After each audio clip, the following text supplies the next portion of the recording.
everything. Hey everybody, welcome to Forge the Narrative. This is our live webcast. This is episode 44. It is always an adventure going online. That's all I can say. It is never easy. But it's like herding cats. I want to thank everybody for tuning in and everybody for joining us tonight. We got a full house. I got, back in the saddle, got Co's Juice. Hey, what's up, guys? Nice to see everybody. In the same place, we got Rob Mayer and Kenny Boucher, Canadian Kenny. What's up, guys? It's great to be here. Yo, dog. I mean, yo, A dog. A dog. Yo, Justin Trooper, Chris Morgan. Guys, thanks for joining us. Oh, there it is. There it is. The largest biceps in 40K. That's true. We got a couple people giving you guys run for money, but, it is. Well, I mean, a lot going on today. I think we all played some games over the weekend. I played an ATC test mission. What about you guys? Nice. Juice and I played 2 ATC games. I played one against EJ. I played 2 ITC test missions. Rubber's hitting almost the West Coast. Rubber's hitting the West Coast pavement. I hit the high score on Army Builder, that's all. Hey, also, You gotta start somewhere. You gotta start somewhere. Also, some people who hit the high score from Army Builder is Coach, Family Gamers, man. Nice to see you tonight, Lou, Chris Garner, man. It feels so good calling all these names out again. Lamont, thanks for checking in. Steve Bruley, yo, Steve, what's happening, dog? Miss you.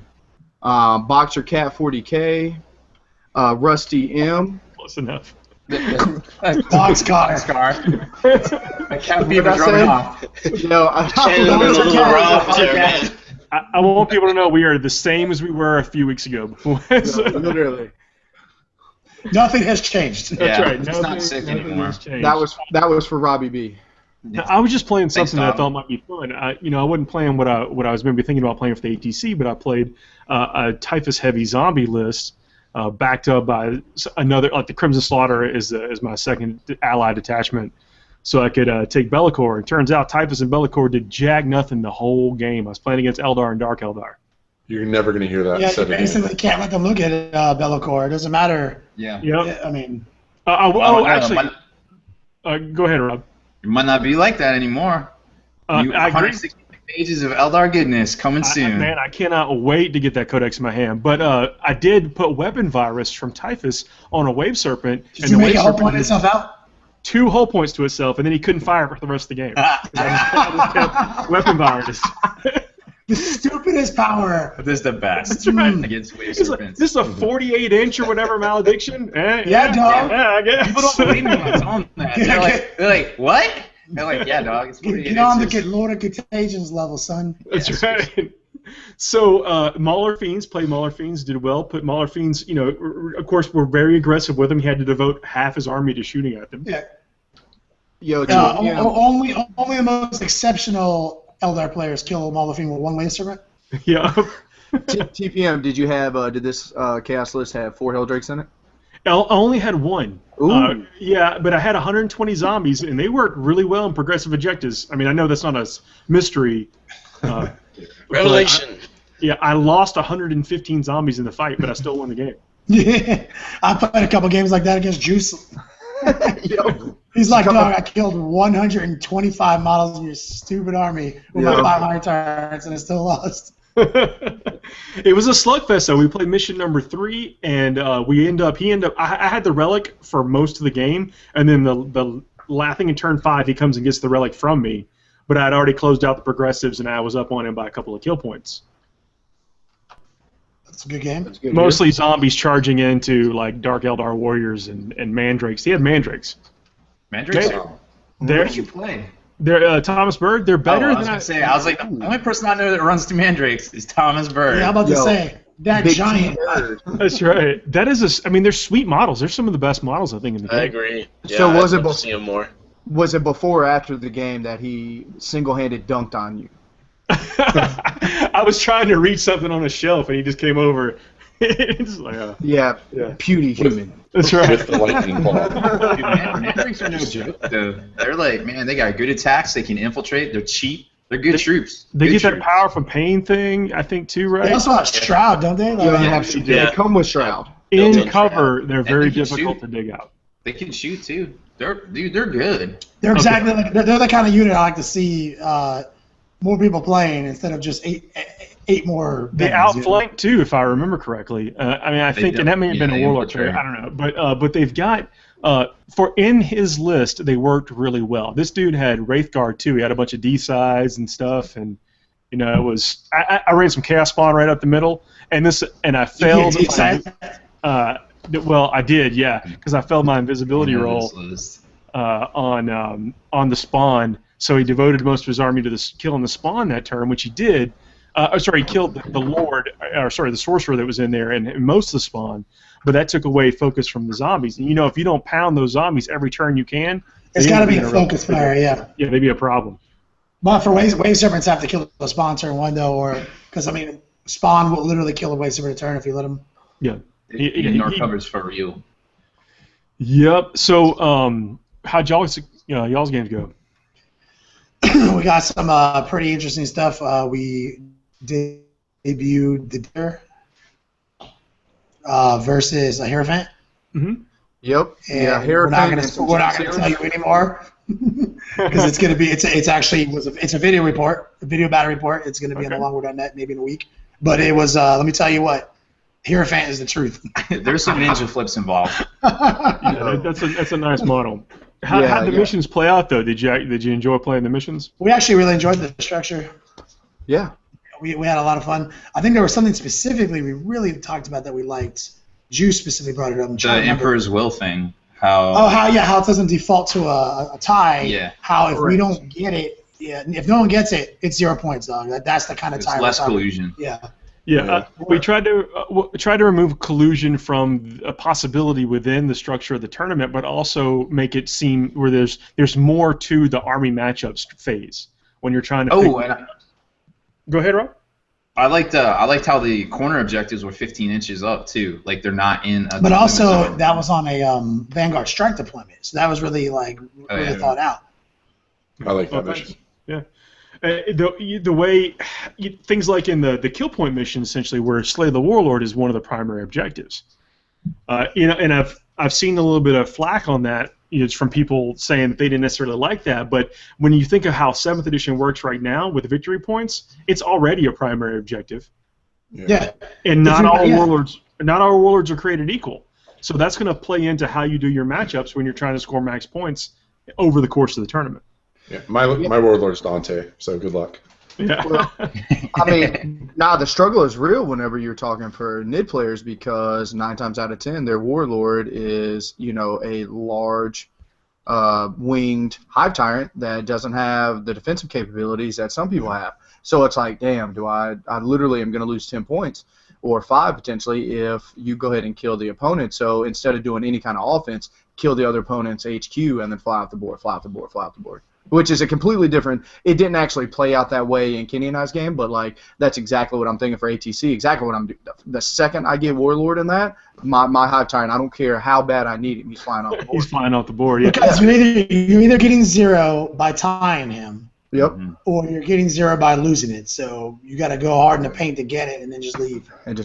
Yeah, that's completely. That's not the way I play 40K. That's not. It's to win some tournaments, you have to play armies like that. And it's like I don't enjoy that, so it's different. I like it. I enjoy mission structure that challenges me to play the army out of my comfort zone. Like when you sit down in your Beast Laboratory and you design your list and get that high score on Army Builder. You're like, you always think in perfect world scenarios. Even though you think of bad matches, you're like, but even in this bad matchup, you always think of the perfect scenarios, right? Yeah. A mission like this is forcing you to play this army that you built in this vacuum to fight this one way. It's making you not play it that way. And I do like to be challenged occasionally. I think it's also going to factor in, say, like Imperial Guard. You may say, this guy, my warlord, my command squad is fairly weak. I want to play him against another weak warlord, or I know I'm just going to have to. It's going to matter in the matchups. If you're really thinking about it in the matchups, hey man, I'm always going to lose this warlord. You better put me against somebody else who's going to lose it. So you can at least buy it. Yeah, and I think that's part of the strategy that maybe overlooked so far. Unless you're really looking at the format with the mission. The problem is that everyone's comparing it to the previous years. And also they compare it to the ETC. Well, guess what, dog? This is the American Team Championships. We play 40K different than Europeans. Isn't America bigger than Europe? I learned that this year Adepticon played a good guy named Junis, and he was the one of the Finnish ETC guys. And we played 2 games and we loved it. And what I reveled in is how different our styles were. Like, and he even mentioned, he's like, yeah, I play against Americans all the time. You guys play this way, we play this way. And I was like, that makes sense. And their mission structure is entirely built around that. So anyone who's used to that style of play, they're not going to be on board with this because this is the American Team Champions, man. Like, this is like, gonna kill every model in your army right now. That's why we like football instead of soccer. Although I do like soccer. It's like we want to see points on the board. I like soccer, but I do too. We want to see points on the board, and we want to see exciting scrambles every down. Okay, true. Lou actually had a good point with this. There's a lot of possible wounds. Warlords that only have 2 wounds.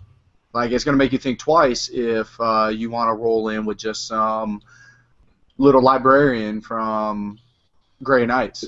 Yeah, especially one that's bound to perils himself, right? Yeah. Oh, good point. That 2 wounds, man, I hate it. Yeah, a little herald from demons just to get your dice up. Like, there's a lot. What if you pack a 3-wound character in there just to be the warlord for that mission? Because you can choose a different warlord every round, I think. Yeah. No, it's in your. I thought you had to do it when you created your army. It's gotta be defined in your army list. I'm sure I have everything. Oh yeah, you can't change it. No. But here's another point. Psychers, like a lot of people run a Psyker warlord. It's like, how many times I've killed my own warlord with a second power? That's a good point. Choose how many times he hasn't done that, and he's going Super Saiyan. Let's get to some of these questions. Super Saiyan's no joke, man. Oh yeah. So we got some comments here in the Q&A.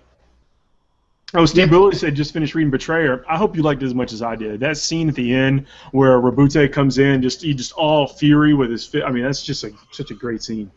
I do have to agree with him. Erebus is, in fact, a male reproductive organ. In any definition. That dude, he's got to meet some horrible end. Is he in any of the current 40K fluff? I haven't seen him in anything. I don't know. So there you go. Yeah, me and Jay Troop are in the same thing. My books have all pictures. David Egberg saying he's working on 2 boxes of Skitarii and Sicarans. Yeah.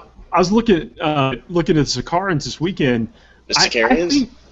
I think the base build on those guys, the Ruststalkers, I don't know about the Infiltrator, but the base build on the Ruststalkers is the way to go. I don't think they need any upgrades to double weapons. Man, I'd like to put something out. I just haven't decided if I think the Sicarii, Secretarians. Secretariat. Secretariat. They have horses. That's right. But so I don't know if they're worth 35 points a model, man. Like toughness 3, cool. He's got 2 wounds, but he's got a 4-up save with a 6-up feel no pain. Like, that is not, from what I understand, good. If we just remove any kind of name or anything equated to it. Now they do come with stealth, so that's kind of cool, and they are very fast, kind of like Demonettes are, where they get their extra 3 inches. It's just all the time, not just in the run. But a Demonette is not 35 points. No. That's a very fair comparison, but you can put these guys in a Land Raider, for instance, or a Storm Raven, and you can get some really neat charge on them. Yeah, I like this unit. We're talking about Sicarians? We are, and talking about how basically I think just taking the Ruststalkers as is without any kind of upgrades. Don't go to the transonic blades. Just keep the transonic razors and the cord claw and whatever the grenades are. That's the way to go. I think Stoner Steve hit me up earlier today, and he was like, "Which guns are you excited about?" I was like, "Man, I don't even read guns." I don't know, man. They've got a 3-shot plasma gun. The correct answer is the Stealth Carbine. Yeah, but it's 30 points for that plasma gun. I think they're talking about the plasma gun that shoots a power fist. That's a I'd thing? shoot that gun. The angry Adeptus Mechanicus. that gun you're talking about, though, Rob, with the 3-shot gun. That's not too bad. So it's 30-point plasma gun that shoots 3 shots. Is it like salvo 3? It's assault. No, it's not salvo. It's like I think it is an assault weapon. It's haywire though. So it's assault 3 haywire. Plasma? The art. That's too good. No, Is that all the thing? No, you're talking about the radium carbine. The plasma Calver is Assault 3, 18 inches gets hot. Oh, okay. That's the plasma there's one. no- Assault 3, Strength 7 AP2. It's Yeah. so the arc rifle, rapid fire haywire. Yeah, Strength that's 6. good. That's good. How many Yeah. bullets is that? You can take 3 of these in a squad of 10. By the way, it's That just takes kinda armor nice. out. Yeah. yeah. But what Juice was saying is about the Rust Stalkers, though. They get haywire grenades, so Yes. they're basically effective on the charge against anything. And they'll take any armor out, basically. Yeah, but they can also their first rounds of combat. I think they're AP2. Yeah. Always wounded on 6s. That's the one where they wound on 6s and those 6s become AP2, or is that? No, those are the other guys. I'm so Yeah, confused. they actually have AP weapons. Yeah. This Yeah, is I what gets mean- so confusing. Nah, but again, go in even a little harder. They aren't much harder to kill than a fire Oh no, that's warrior. dumb. You can swap them all. Word. So fire warriors can have haywire. So now all of a sudden we've got I can get a 10-man, 15-man squad, or I don't even know how many you can have. 1 million man squad of 12. fire warriors, all with haywire, for 2 for the price of 1 of these guys. I'm not on them. I don't know why. It's just at first they're rubbing me the wrong way. Are I you think- talking about like the Rangers with the shooting weapons, or are you talking about the close combat guys? The close combat guys. The close combat guys, I think, have a place because you can stack in other Imperial characters with them. Yeah, they're And they're also, you talking about the 2 wound guys? They Yeah. have, Yeah. Yeah, I mean they have feel no pain, 2 wounds, a 4+ armor save. Yeah, but it's a They can, 6 6 feel no pain. plus. Well, I Like, thought the it's a invulnerable 6 save was up 6 here, plus. No, Yeah, I thought it's it a was 6 6 up. plus No, no, info no. and a normal Troopers. feel no pain. the Rust Stalkers They're have the more- regular feel no pain rule. It is a 5+ feel no The pain. troopers are the ones with the 6 up. Oh. Yeah, so those guys have a 4, 5 up and 2 wounds. Mm-hmm. Like they're Move plus 3. let me put it this way, Juice. Infiltrate. They're 30 points. You know what I hate. 35. Here we go again. They do. They Like, kick the they crap are- out of a possessed marine. 35 points. They dump on a stupid possessed marine right now. Podcast version good 2. possessor.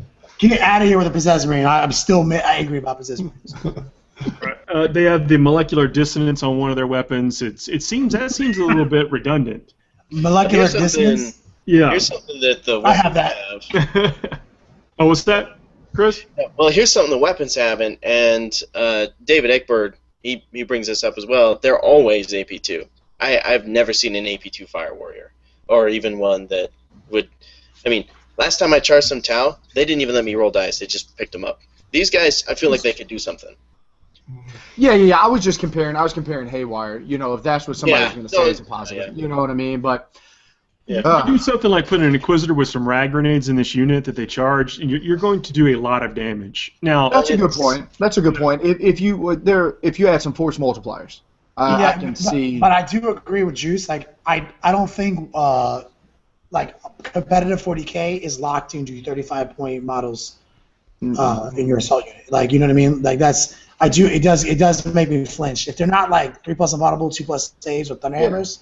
Yeah. I mean, like I'm starting to get a little nervous about it. you have to get it done on the turn you charge. You have to. But And I think it's, they will kill a knight. You know, they'll kill more than their points worth of knights, they will. I believe. They have a role. So like if you're trying to make an They all-comers should, list, you might need a yeah. unit of these guys in the backfield. You might need an option select, put them in the right unit to get to the knight. I do agree with that. For me, what my style, stylistically for me for Warhammer 40K, like my assault style, is the unit has to be tougher than it is offensive. Just by at least a little bit. Like I need to be. It needs a dice advantage. You need to be able to endure. Yeah. Yeah, I need endurance, and that's my problem with these guys. They come in there, they smash, and then there's still a bunch of 4-up save guys with feel no pain. Yeah, because no Yeah, matter no, what, he- we're still in the land of this is a shooting edition. Until the Wave Serpent goes away, this is still a shooting edition. You can't. This unit can't stand up to And one, maybe it'll two still- Wave Serpents. Well, their toughness 3, right? So they they're gonna get the feel no panic, and No, it's like 90% of the it's yeah. not good. And Not it's going good to math. keep being a shooting edition because if they nerf the Wave Serpent, they're still Tau guys. Wow. Yo, that's Robbie B. I'm so glad you said that. I was actually just having a conversation with a good buddy of mine today, and I was like, man, Wave Serpents. The second that they get worse, Tau's coming back. Tau's coming back? Yeah. Tau's coming back hard. The only reason why is because they were getting outshot by Eldar. Yeah, the Riptide's going to be strong again if the wave surfing goes down. Yeah, I think a lot of things will. Yeah, well, they're 160 points for 5 guys. It is not great points, but it doesn't suck either, and they fit into that. They fill a role if you're not using Marines with Thunderhammer Storm Shield Terminators. And on top of that, I'll go in. We all know that if I build a list that have 4 squads of Centurions in it, I have 165 points that I can waste and take these guys. You know what I mean? Well, I mean, that's true, too. If you're playing a list that is so, like, I'm playing 4 Night Titans, sure, I'll throw this you. You know, something. You know, just something period. BC, it's been a while. I just wanted to call your name out. Good seeing you tonight. In cover, these guys actually do pretty well against grab guns and things like that. Mm-hmm. Yeah, if I'm not mistaken, don't they have Infiltrate as well? The Rust Stalkers do not have Infiltrate. They have Feel No Pain, and, I mean, in armor, but that's it. They got Furious Charge, right? They do have Furious Charge, and they have they've got the Doctriner Imperative, so you can bump their weapon skill up. If you wanted to make them like weapon skill 7 one round, you can. Yeah, that's huge on like the charge, you know. The cool thing is though, that stuff works for the whole army. So you bust it once, and it works for your whole army. The Doctriner Imperatives.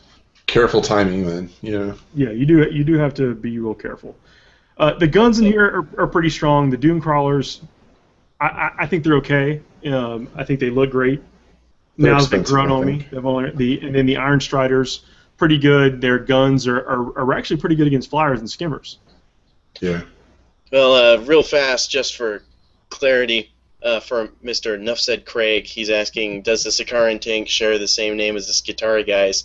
That's Sakaran and Sakarian. No. Because, yeah, words. It's the same. What's the difference in eye makes? Yeah. It doesn't matter. I literally don't know the difference. No, I put eyes in everything. It doesn't matter. Look, yeah, seriously, like eyes are one of those things you just put, like, you know, dot, like eyes. Yeah. We are not the people that you come to for pronunciation. Yep. So anyway, that's the AdMech. I think cool looking figures.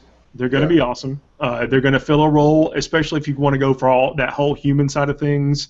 Especially as we see more evolve with the AdMech on the Forge World side, and I feel like we're going to get a full AdMech codex, coming soon. So I'm going to do some research, man, because like as much passion and stuff that I've been hearing from a lot of people in the community, checking the Facebook and just hearing Paul, the way that you're so adamant and passionate about it, I'm going to have to give it a read. I know I don't know how to do it very well, so it's going to take me like 3 years, but whatever. You talk about the. I mean, the book is fun. Yeah. If you need help sounding out words, I got you, dog. Just hit me up. Dog, I got that Rosetta Stone and I hooked on Spanish, dog. English, Rosetta Stone, English. Yeah, Rosetta Stone, English, dog. Seriously. Kenny's joking, but he asked me how to spell 3 words. I asked him how to spell 3 words today. Chris is coming in. Said the Erebus is still around in 40k. He's basically squabbling with Corferon for control of the Legion while Lorgar prays and stuff. So nothing's changed in 10,000 years. Oh yeah, it's not. I didn't know Corferon was still around. Actually, I did. I read something about him. He's been in a recent story, I think.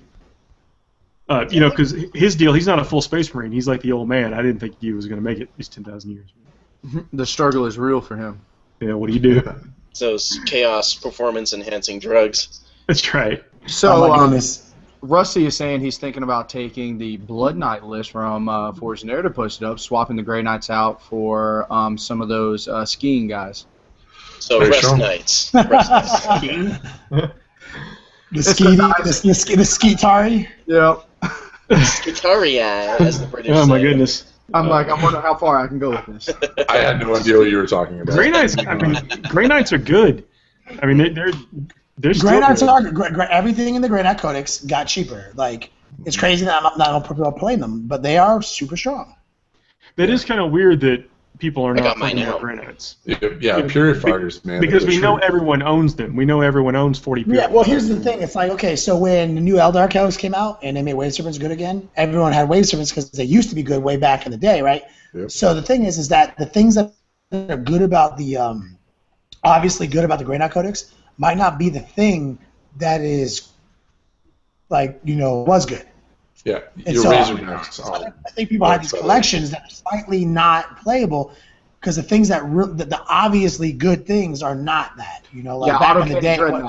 Yeah. I'm just glad all of my Grey Knights are, well, most of them are on sprues still, so I just get to build them with how they'll... I did hear that a couple of players complain that all their dudes have halberds and they don't play halberds anymore. No, the shortcut is real, man. Like, I feel like halberds are good. I'm just saying what I've heard. That's all. Poor man's hammer. I like him. But so, like, Hammerhand, strength 7?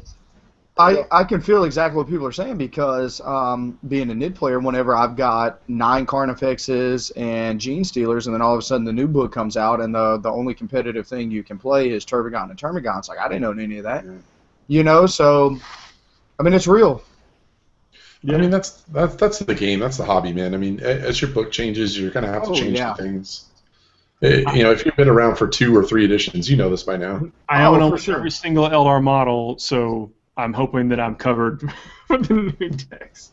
Yeah, you should be fine. I was excited to see Rangers in the in the preview video because I used to like those. Of course, back when they were Pathfinders and had like some of the only 2+ saves in the game. Yeah. Back when there's only like 6 things with 2+ saves. You played a disruption table. Or even back. I didn't do that, but I did use them as troops. The most recent before, when you could upgrade a Ranger to a Pathfinder, the truth. Yeah. Yeah. Yep. So I ain't trying to talk about Eldar. We gotta move on. Hope they make that codex more fun to play against. That's all I'm saying. Agree, but you know what's gonna happen with it is that they I don't know what's gonna happen. I'm not the CEO of GW like you are, but like if like the Grey Knight discussion we just had is an indication, they may change what's obviously good, but it's good. But Eldar is always good. So it's not going to not be good. Well, they've always been the foil to like power armor, so they should still be that. They should still kill They either have the volume of fire or quality of fire. The problem with the codex right now is it has both. Yeah, I agree. I agree. Enough said, Craig. I kind of cheated a bit. My combat patrol kill team is just some death company that happened to be appropriately armed. So it's not cheating. So we do all have death company. So I might be able to convince them all to do that. So anyway, Boxcar, they do want us to buy new stuff, but I don't. I mean, if you keep putting out good stuff, I can't blame them. Some of this stuff looks awesome. Paul, you want to have a quick talk about Steve Bealey's question? Oh yeah, hit me. What are your opinions about the FMCs getting to glide mode when they're brought in via Demonkin book? Yeah, I wrote an article about that. Do you have it solved? Because I'm of the mind that they come in the beginning of the turn, allowing them to change. I don't have it solved, but I talked to David, and you know how David always looks at things like goes hard to paint on things.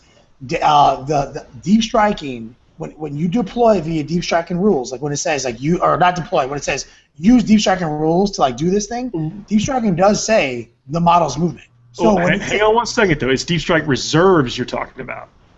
But in the Demon Kid Codex, it says resolve this by using this set of rules. Yep. And it says during the model's movement. And so then when you go to Demon Kid, it says at the beginning of the turn. So what David is saying, this is just I'm just relaying an opinion. The beginning of the turn is not the movement phase according to the rulebook on page 7. But that's not what the Demon Titan says. Demon Titan says like at the beginning of the turn, pick which one. Yes. You have picked. Now the movement phase has started.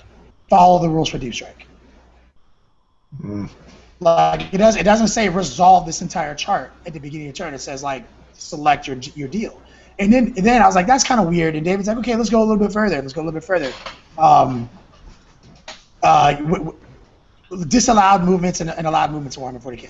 He's like, I mean, if he says the model can move no further, like do you have an allowed movement in your movement phase if you say that was a movement phase? It's like, you know what? I don't know. You're swaying me. You're making me feel like you can't do it. Even though in my heart, the only way to make Demonkin blood tithing work is you need to just straight up say, there needs to be a GWFAQ that just straight up says all these demons can charge. Every one of these demons when they come in can charge. Every one of these demons when they come in can move. Literally, it's not a summoning. It's not summoning. It's not I can make 1 billion of these a turn. I get to make one thing a turn. And guess what? If I make 2 of these units a turn, you're tabling me, dog. Like, you know what I mean? Like, they just need to just say these stupid demons can charge when they come in. Well, that kind of reminds me of a situation I came across on Saturday. I was playing against a guy who was playtesting the new Xiphon Interceptor rules, and he was deep striking his flyer. He decided to use the deep strike rule, and we were trying to figure out, because the wording on the rule for deep striking flyers wasn't horribly clear, but he was thinking once he decides to place it, it can't move anymore, so it doesn't scatter, because that's sort of how it's worded. We looked into it a bit more, and we agreed that like you roll a scatter dice, that is your movement. You just can't move any further, because like a zooming flyer, when a zooming flyer comes in, you have to move the 18. This rule is basically just telling you you don't deep strike and then move your 18. And that's the whole any further. And that's the whole weird thing, is that like what Paul was saying at the beginning of this, is that he's like, it's the rule is called deep strike reserves, and it's you deploy using this rule. So a lot of things in the game say use this rule, like and it's like, wait, but that rule literally says you're in reserves, you deploy. I mean, like, what part of the rule? Like, it's I think the problem is that they just assumed and they didn't look it up, and they really should have clarified it. But they won't, because they literally. I'm not going to say they're not. They've done a lot of good work. Well, no, here's the thing too.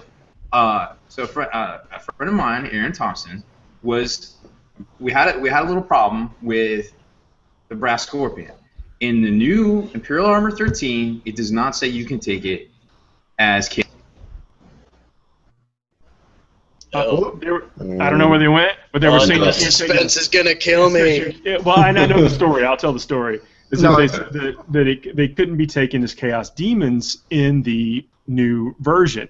Yes. But when you asked someone customer service, they said, "Oops, RB, you can just take his demons." Yeah.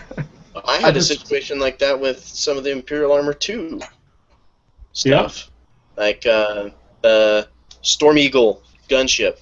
It's according to Imperial Armor 2, Blood Angels can't take that, but I call them up. They say, "Oh yeah, that was our bad. You're supposed to be able to take it." Yeah, Rob, I completed the story while you were gone, but we're going with you heard it. Thank you. Yeah, okay. But going with the point. Well, the point is that they just don't fix things sometimes. They say we're not going to fix it. They really don't. Like, I think it's less sinister than that. I think that they just assume that they know how to that they want us to play it, and by their English that it is exactly stated as it should be. There's definitely a language barrier. There's no doubt that there's a language barrier, and they always think we're stupid Americans because we always want to play it the way they didn't intend it, but we're playing it like our racist says. Yeah. So yes, our people. Lewis is. I can say that because I'm American. Yeah, me too. Yeah, no, Luis is dead on. It does if deep strikes, it counts as swooping, but you then get to change your flight path or flight pattern in your movement phase. Correct. Still in. Yep. Yeah, maybe we were mistaken, not clarified the discussion. So the whole linchpin of the discussion is when you're deep striking that model during the blood tithing result, does it count as moving? Does it count as your movement phase? And then if it doesn't, when you get to the movement phase, do you have an allowable action? Are you allowed to still move? Like, so those are the two discussions, and like there is exactly equal literature on both sides to make them compelling. This is definitely an absolute situation that GW needs to come out and tell us what their intent was. I think you're right. And Juice, I'm sorry. I think I cut you off. Oh, no. I was just going to read his comment, and actually he further goes into his point, saying on page 68, FMC types, deployment selection, yada yada. If a flying MC arrives from DS, meaning deep strike, reserve, it counts as swooping. Yep, that is what it says, arriving via deep strike reserves. I mean, I completely agree with all that. And that's that weird thing. It's like, so like I said, when they go on to say things like, use this set of rules. Like it doesn't say which part of the rules. Does it mean the whole rule? Yeah. Scatter dice? Does it mean just that's the big problem. It's like this is like basement 40K, like what Juice was talking about to me the other day. Like in basement 40K, I'm gonna let the blood tithing dudes charge me, move all their guys, and not be flying. But because of my heart, I agree that. But if you're about to charge me 3 bloodthirsters this turn, I'm like, Judge? Nope. First off, what GW is saying is just play with the rules that I wrote in my own rulebook. That's what I get to play. Yeah, I don't believe that they can charge. Like, I don't think any of this says that they can charge. Well, here's the argument. Like, I know. I'm going to go ahead. No. The argument is that they're not in reserves. The only restriction is that you're arriving via reserves, so if we get to pick and choose which part of use this set of rules, why can't I just pick the part where I'm just picking the standardized part? Ooh. Like, I'm not picking the I'm in reserves part. I'm not picking this other stuff. Like, if we pick and choose, I was never in reserves, so I'm not restricted by a model that was in reserves. The endless reserves can charge. I'm also not restricted. And part of that argument is like things like Gate of Infinity, say you use deep strike rules. Furthermore, this unit can't charge. Like, it says that. You know what I mean? Like, it goes on to clarify. We know you're not coming in through reserves, but you still can't charge. The Blood Tithing chart does not say that, but it does say use deep strike rules. So I love where Steve Bruley is going with this next. Furthermore, after this in-depth conversation we've had, I want to know right now, back against the wall, you have no choice but right now to answer this question for your upcoming events, period. If nothing official, I'm just kidding. I feel like there's some words that aren't in the question. I'm like, okay, and all right, what's the question? Basically, Steve really just wants to know if nothing official comes out, how in the next FTN tournament, how is it going to be ruled? Well, let me jump in real fast here, because what do people consider official? Is an email from the Forge World or Games Workshop official? No. Does it have to be an FAQ? Because this is my beef, and this is how I've done my event, and all the events that I'm doing in my area is if you have an email from a representative and it is clear in that email you can do something, I'm not going to try and overrule it because I didn't make the game. You know what I'm saying? So we needed a customer service rep number 7. Yeah, dude. Like, I can make that email up too. Like, well, no, what he's saying is, we even did so. We did the same thing, and for the last seasonal, is that we considered Scions to be Adeptus. I'm sorry, Astra Militarum for the purposes of taking Forge World stuff, and that was directly from an email that we got from Forge World. I mean, that was so. I mean, I'm not saying what the right or wrong answer is. I think if I were to be like made to rule right now with no other literature, I would probably say that you could change your flight pattern after deep striking, but you couldn't assault. That's what I would say. See, this is the thing with me. Is like if we're going to run an event, if we have these questions, if we can collect them enough beforehand, as the TO, we can bring these questions to GW. We can have them send it directly to us, and we can post them up and say, "This is what I'm going to use for my event." Yeah. And it's such a slippery slope. Yeah, I wouldn't. Foul about whatever they want to, especially if it doesn't go their way. But I just don't feel like people are brave. I wouldn't make a blanket statement saying that we would go straight from email to print for everything, but for some things that make sense. Yeah, correct. And furthermore, I would even say like, hey, we've been on this podcast for a while now saying like, yo, it is up to TO's discretion. We actually, as hardcore tournament players, say, hey, look, we are going to this upcoming event. This is how they're ruling it. We agree with it. We might not. We whatever. But it's up to us. We're going to the event. So I mean, whoever's hosting it, whoever's putting their dollar on the line, like those are the ones. They get to make the call because GW has officially come out, whether it's to our face or not. Like they're not about the tournament game. It's whoever the people who put the money up to play the tournament. It is on them now. It is the onus is on them. Yep. I agree with that. Hey, Kenny, with all that stuff that you got from David in mind, how would you want to rule that? In a tournament, somebody just did it. It's the last round. It's critical. What do you say? That's such a good point, man. Like, it's so hard because I want to be hard in the paint. You know what I mean? But the conservative nature of being a tournament TO would probably have me rule it just like how you ruled it.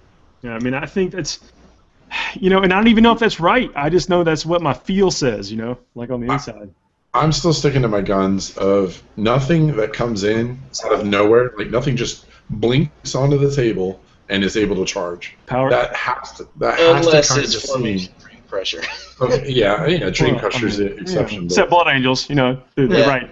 The guys that can do everything. I mean, we pay 1,000-point tax for it, but it's so worth it. I mean.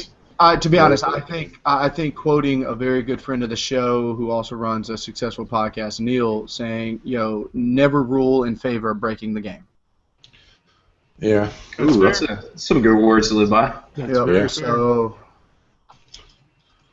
But then again, when I play DDR, I'm too good. I break the game. Ooh, high scoring David Masters. You don't want to step up against this in DDR. You got those little DDR gloves. I got everything. Actually, he's got raise your left hand up, guys. No, this is a DDR fedora. I do think the Demon Kim book though adds some cool things to the Chaos package, the Chaos suite. So in an event where you can take unlimited, detachments or pull from as many books as exist for the rules, like the rules of the game say you're supposed to. Correct. That it really adds something to that whole Chaos package. So and that's why I like it. I like the book. Yeah, for sure. Actually, speaking of Demonkin, somewhat of a spoiler alert, we just recently did a a battle report showing the D-Thirster, and that dude is the truth. That kind of leads into what Chris Garner was saying. Somebody told me that the Long War was up for free nowadays, or for the next few days. Yeah, I'll check that out. Yeah, I'll just throw a quick pitch at it. I don't want to take up too much time on the show. Check out www.thelongwar.net. We got some exclusive content, and we are trying to bring hobby back, and we need you guys. So check out that paint tutorial. What you got one up for the Stalker right now. The conveyor, the Tri-Arrows conveyor. I got the Trios up, and actually exclusive right now. That's on the YouTube's exclusive on the Long War until this Wednesday. I got the Eldar Crystal Hunter from a couple months ago that blew up the internet when people saw that. So that's up there right now. Like I said, and I'll just say this last thing: everything we're doing in Long War is gonna be free a week later. Like we're not nickel and diming people. But I'll let you guys, take my word for it. Don't take my word for it. Go check out the domains, everything like that. No big deal. And thank you for saying that, Juice. But I want to segue into Juice's thing. Juice has a big announcement tonight. Yeah, real quick. There's a reason why I haven't been on here recently, and it's almost working about a month now, or even longer. But my dad is in a critical fight with cancer, and it is not looking good for him. It ultimately will end up taking his life. They moved into stage 4. So if anybody out there can join in their support, we have created, I've got multiple fundraisers going on that I'm hosting myself personally and stuff. And Paul has helped me out, showing me some different sites to go to and things, and we've created a GoFundMe account. His name is Michael 4. You can check me out on my Facebook page, Stephen Juice 4, and there's all the links and stuff like that there. But yeah, so it's definitely strongest man I've ever known. I don't want to go too deep into it, but I haven't not been on here because I haven't wanted to. It's just, as we all know, family's got to come first. Dude, you've been in our hearts. Amen. Absolutely. We respect that. Yeah. I'm glad you're able to make it out tonight. The computer problems or not. Yeah, and to be honest, furthermore, man, thank you, absolutely thank you to everybody. I know it's been about a month now. When on one of the webcasts, I think Kenny or Paul or somebody had dropped and let everybody know what was going on. I had a real big flood of emails and shown of support and everything, man. It's super touching that not only this podcast and these people and everybody that listens and loves and that we see, not only do we care about 40K, but we actually genuinely care about each other. So we definitely got a bunch of ways out there, everybody, to lend support and care. Let us know you guys are listening, and thanks a lot for all that. And again, thanks, Juice, for. I know it's tough to be pulled in a bunch of different directions, but I really appreciate you being here. Oh, no, Juice, without a doubt. Are you still doing that social thing, like in June? Yeah, so actually, June 13th, it is a second weekend of June. I'm actually hosting a mini. It's a fundraiser, but it's actually going to be like a mini big day event. We're going to do. I've got a cornhole tournament, softball tournament. This is local to Southern Pines, North Carolina, vast area. My food truck's going to be out there. I know that this podcast reaches everybody across the country. But who knows? Matter of fact, maybe I can get some people on and I can set up a camera. I can do something. But so that is actually, it's going to be. I'm going to create a Facebook page and everything here by the middle of the week and get that going. So what are the dates on that event again? That is June 13th. It's going to be in Vass, North Carolina, at a real nice park that they have there. It's going to be a 2-day softball event, a cornhole event, I'm going to do raffles, face painting, music. It's going to be a huge, a mini festival going on. It's going to be pretty cool, awesome. man. Yo, real quick, Ender just posted a link to the GoFundMe. It's right here in the chat, guys. So everyone who's everybody's in the Q&A right now, hitting us with questions. Just it's the first one in population. Trying to throw that up in the description of the video too. I do want to get to this. Lethal, back in our Forge World conversation, is saying that when you send an email to Forge World, that they supposedly go right next door and ask the writers what they thought. That's clear. That clears things up. That makes sense. I mean, that does make sense, and I hope that happens. You know, I hope that's actually what they do. I'll let you guys in on a little spoiler alert. I got a little birdie here that sent me an email, a copy of an email they sent over about why there is no more 40K approved stamps on rules. And Forge World replied, "We don't want people to feel like they're restricted on what they can take." Ooh. Yeah, well, think about isn't that. what we've been told? Does that sound like is that no preservatives added 40K? I think it is that not 40K light? Did they fly to Atlanta and did they fly to Atlanta and consult you on this? They did. They got the personal look. We need to quit making things confusing for people. All right, just make it all. Everything's 40K, and they're like, you know what? That sounds good. Yeah. How about experimental rules? Here's a question for you guys. How about experimental rules at Advance? I've seen too many experimental rules change to allow them in. Although, I mean, yeah. Sorry, I didn't mean to interrupt you. I just know that Juice was trying to. I know that Juice. I heard him like chomping a bit to this experimental question.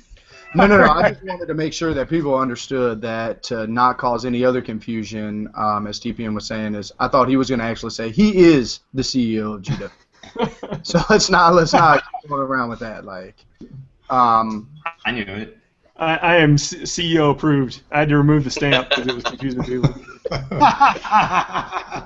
was good. 40K approved. But no, speaking of I can completely agree that I can believe that Forge World has that relationship within its own company. I don't think that is beyond the scheme of things. I think that GW does not. I think there's been too many transformations. I think moving, we saw a huge, and just to even go back, true status is like the Battle Bunker moving to Memphis, Tennessee, and there's actually headquarters moving to Memphis. That was such a major. I've seen a lot of changes in it in the company since then. I think that there's been some things up in the air. We've seen some employees go create their own games, blah blah blah. I think there's more rifts in GW than, let's say, there's more rifts in Forge World. I guess that's all I'm trying to. I think you're right about that. I think that ultimately the singular writer they have over there for most of their stuff, Alan Bly, is more accessible than the bevy of writers they have for maybe 40K proper. And then you got to take in mind too, like Matt Ward left, a couple other guys left. So right now, how many people are really writing these rules? It could only be 3 or 4. It could be. I think to Juice's point though, it probably is a little easier to get that since it's a smaller, a more intimate shop, supposedly, at least in our mind. Scheme of things, yeah. Sometimes I feel like we do game as intended when we talk about GW corporate strategy. Like we spend so much time guessing at their intentions. I don't know how. I don't even know how right we are about some of that stuff, but we take it so personally sometimes as gamers. I've got 100% accuracy. I've been right for the last 2 years. This is me passive-aggressively giving you feedback. So okay. All right. I want to read this email to you guys. Yeah, it's from Paul Murphy, the CEO of Games Workshop. Actually, it might not really be Paul Murphy. Or it goes to your spam folder. Yeah, that's what it is.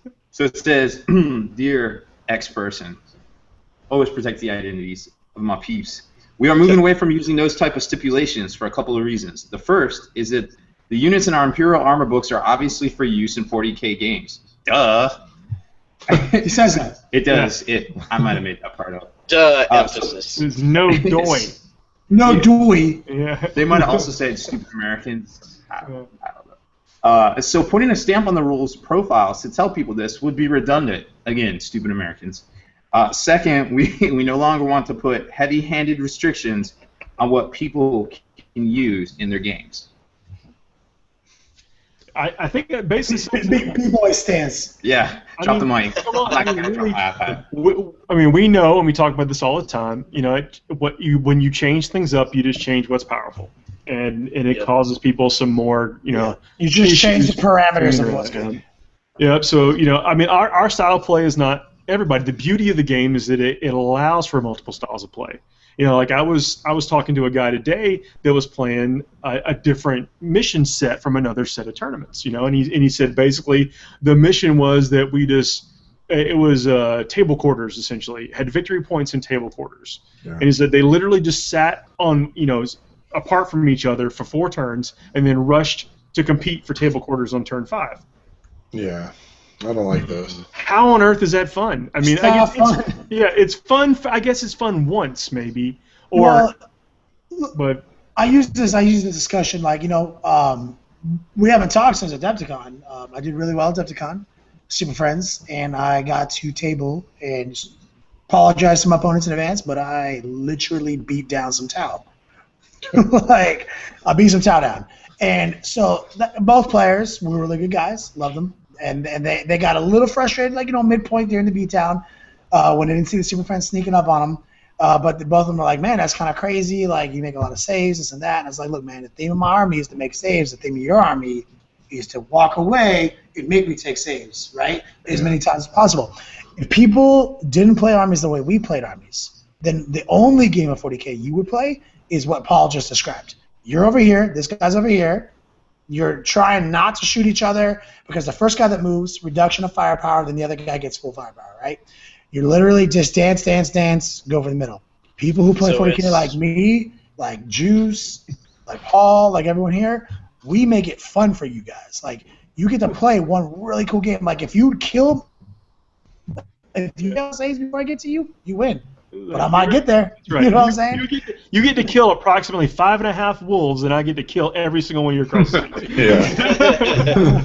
World War I 40K. That's right. No good.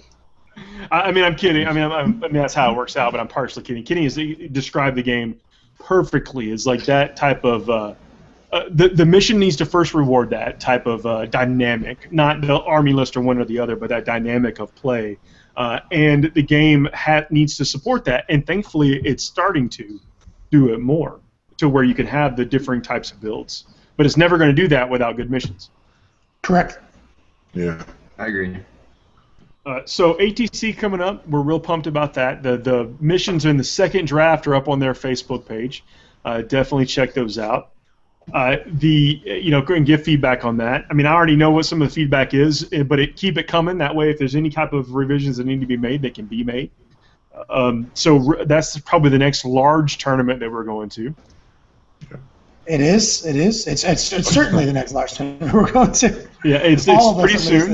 Yeah, it's like 2 months away. Yep. Pumped about that.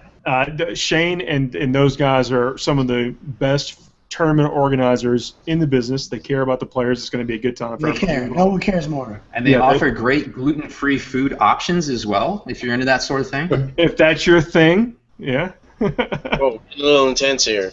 Whoa. Yeah. Sometimes I get packages from them in the mail with my toy soldiers marked gluten-free as well. They're very nice to me.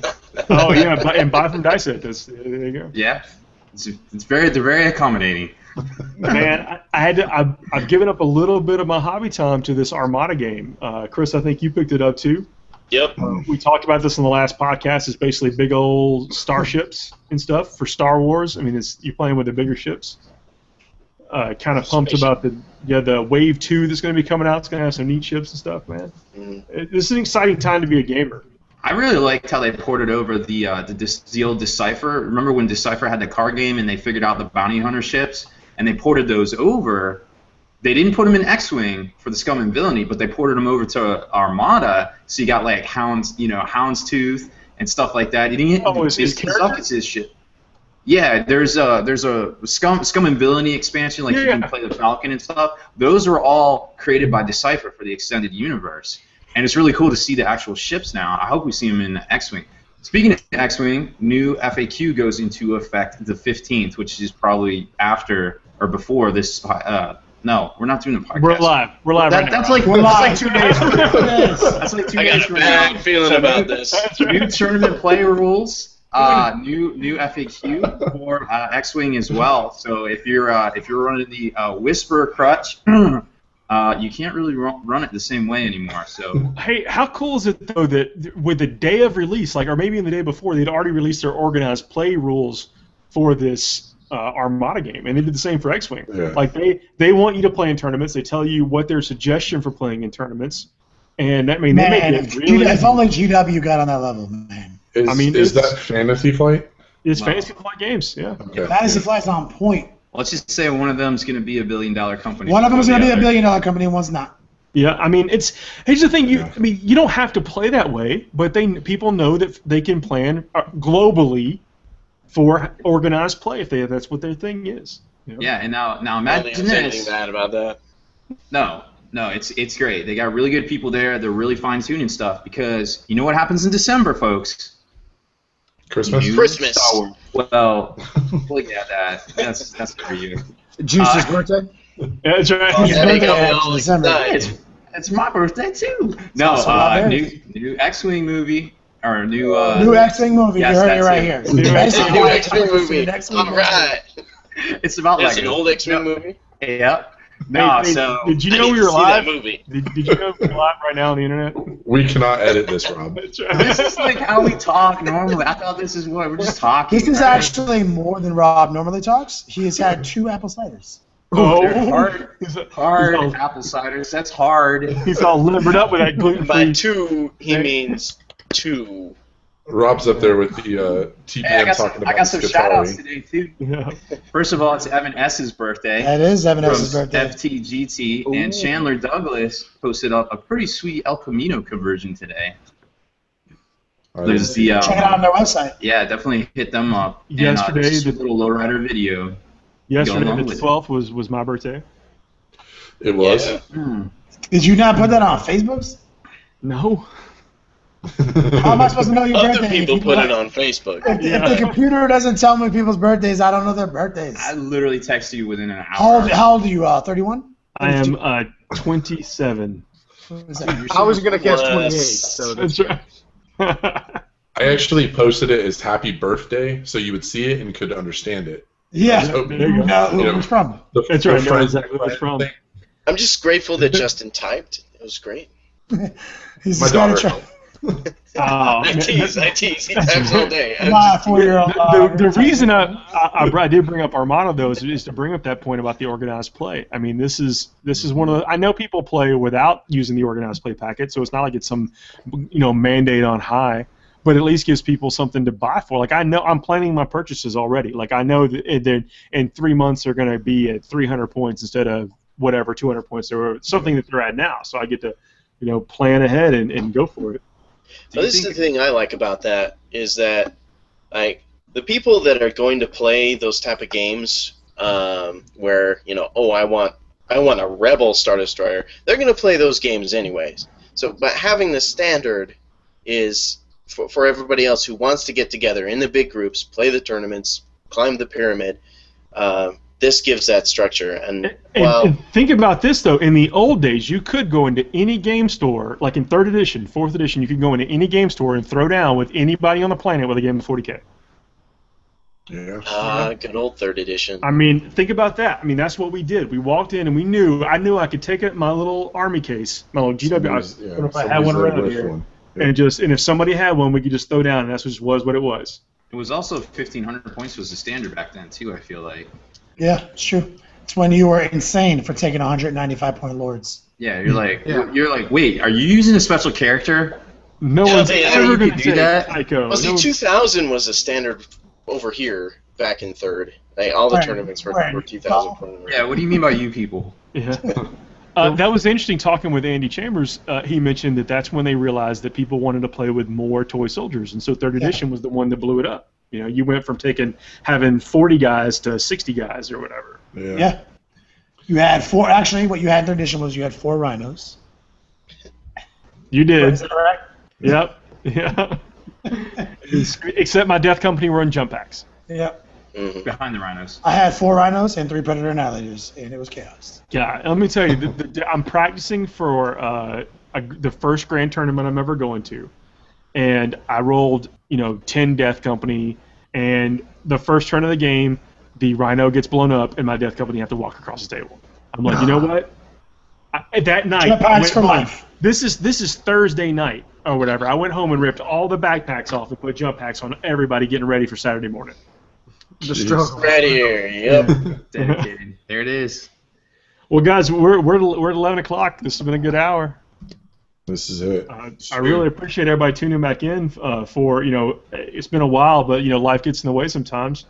But I really thank you guys, too, for joining in the conversation tonight. This is going to be posted up on YouTube for everybody, if you can catch it live here in the next little bit. Anybody else got anything they want to cover before we get out of here? Just one more shout out for Juice on a GoFundMe page. Everybody can check that out. You said it was on your Facebook page, right, Juice? Yep, and actually it's posted up in the Q&A right here as well.